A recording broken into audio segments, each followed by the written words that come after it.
Herd immunity जिसे कहते हैं कि एक समाज में, एक वातावरण में, एक सारे आदमियों को थोड़ा थोड़ा इन्फेक्शन से होने से एक इम्यूनिटी आ जाती है, हर्ड इम्यूनिटी बोलते हैं। तो हर्ड इम्यूनिटी कितना काम करेगी ये हम अभी नहीं कह सकते, लेकिन उस पर भी लोग उम्मीद करते हैं हर्ड इम्यूनिटी होगी। इसलिए vaccine is a definitive option, herd immunity is a possible.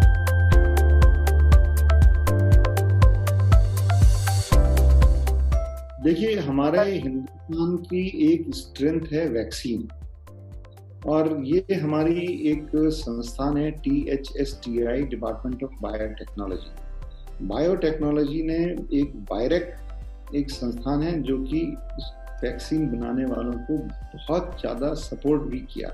Department of biotechnology, health ministry ने सपोर्ट किया था, और हमारे पास वैक्सीन बनाने के लिए कई सारी बहुत कंपनीज हैं। हिंदुस्तान एक वैक्सीन बनाने का एक गढ़ है, यहाँ से एक्सपोर्ट होती हैं बहुत सारी वैक्सीन, आधी से ज़्यादा वैक्सीन दुनिया की हिंदुस्तान से जाती है।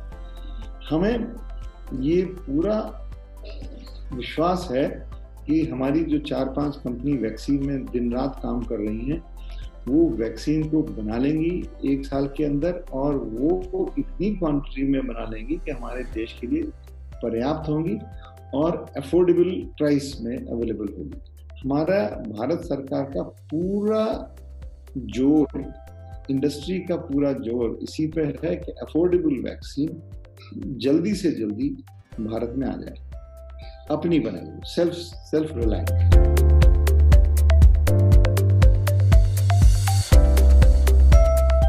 देखिए, हमारी कंट्री में वैक्सीन, हम पोलियो वैक्सीन बनाने में नंबर 1 है। हमारी पोलियो वैक्सीन न कि हम भारत देश में बनाए हैं, हम न कि हम बाहर भी बेचते हैं।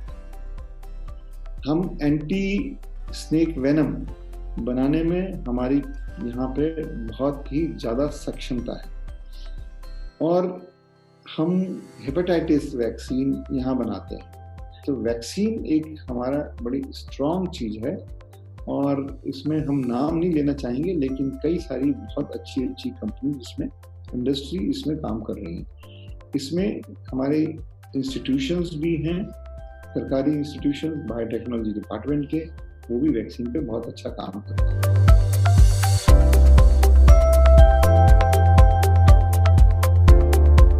क्रिटिकल स्टेप्स हैं, एंटीजन को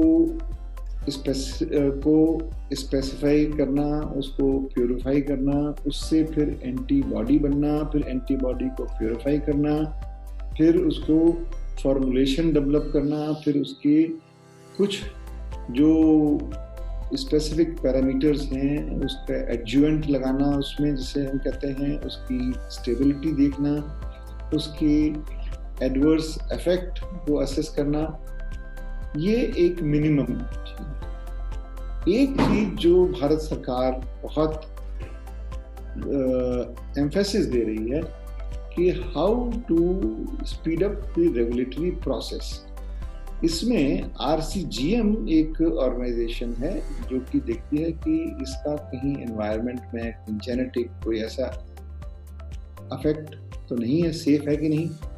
रेगुलेटरी प्रोसेस तो एक fast track approval department of biotechnology की तरफ से बना है, जिसमें RCGM और के चेयरमैन और ड्रग कंट्रोलर जनरल इंडिया, ये 2 लोगों की संयुक्त कमेटी बनी है, जो कि ये किसी भी वैक्सीन को जल्दी से जल्दी फास्ट ट्रैक अप्रूवल करने के लिए वो काम करेगी।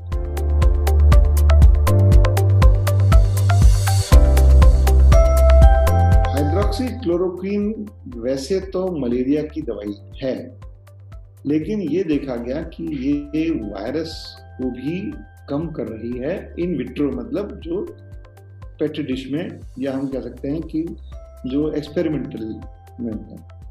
तो इसके 2 पहलू हो सकते हैं जो हैं, एक तो ये कि ये लिपिड लेयर को ब्रेक करती है, और दूसरा ये सेल के अंदर जाके उसकी एसिडिटी या उसके pH को ऑल्टर करती है, और इन दोनों ही चीज़ों से जो उसका प्रोटीन है वो डीनेचर हो जाता है।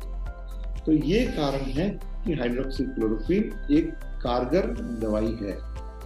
अब आपने पूछा कि ये आम आदमी को लेनी चाहिए कि नहीं लेनी चाहिए। हमारा सीधा साधा कहना है कि हर आदमी को हाइड्रोक्सीक्लोरोक्वीन बिल्कुल नहीं लेनी चाहिए।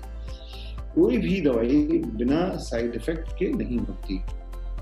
ये दवाई रीजनेबल सेफ है, इसका मतलब ये नहीं कि एब्सोल्युटली सेफ। इसलिए अभी रिकमेंडेशन यही है कि ये प्रोफाइलैक्सिस के लिए उन्हीं लोगों को दी जाए जो हाई रिस्क पेशेंट्स हैं और हाई रिस्क सब्जेक्ट्स हैं। तो हर एक को बिल्कुल नहीं लेनी चाहिए। ये सिर्फ डॉक्टर के प्रिस्क्रिप्शन पे, और फार्मासिस्ट को भी इंस्ट्रक्शन है कि डॉक्टर का प्रिस्क्रिप्शन हो तभी उसको दवाई दें, और उतनी ही मात्रा में दें और उतने ही दिन तक लें जितना कि प्रिस्क्राइब्ड है। साथ में अगर कुछ प्रॉब्लम है तो इमीडिएटली रिपोर्ट भी करें।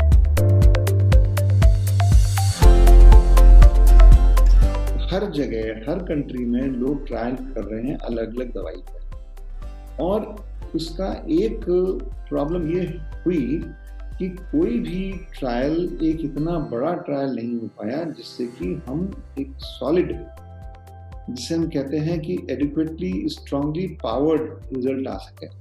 इसलिए WHO ने कुछ दवाइयों को शॉर्ट लिस्ट किया जिसमें कि ज़्यादा पोटेंशियल था, और उन्होंने कहा कि उन्होंने एक प्रोटोकॉल बनाया जिसे कॉमन प्रोटोकॉल, कई बार रिवीजन करके उसको फ्रीज किया। हिंदुस्तान भी इसमें सॉलिडेरिटी ट्रायल में पार्टिसिपेट कर रहा है, जिसके कि डॉक्टर बलराम भार्गव, जो Indian council of medical research के डायरेक्टर जनरल हैं और सेक्रेटरी DHR हैं, वो इसके चीफ कोऑर्डिनेटर हैं, और NIV national institute of virology में हमारी एक साइंटिस्ट हैं जो उसको देख रही हैं, और हमारे कई सारे ऑर्गेनाइजेशन इसमें पार्टिसिपेट कर रहे हैं। और भी लोग कर सकते हैं, लेकिन उनको वही प्रोटोकॉल फॉलो करना होगा।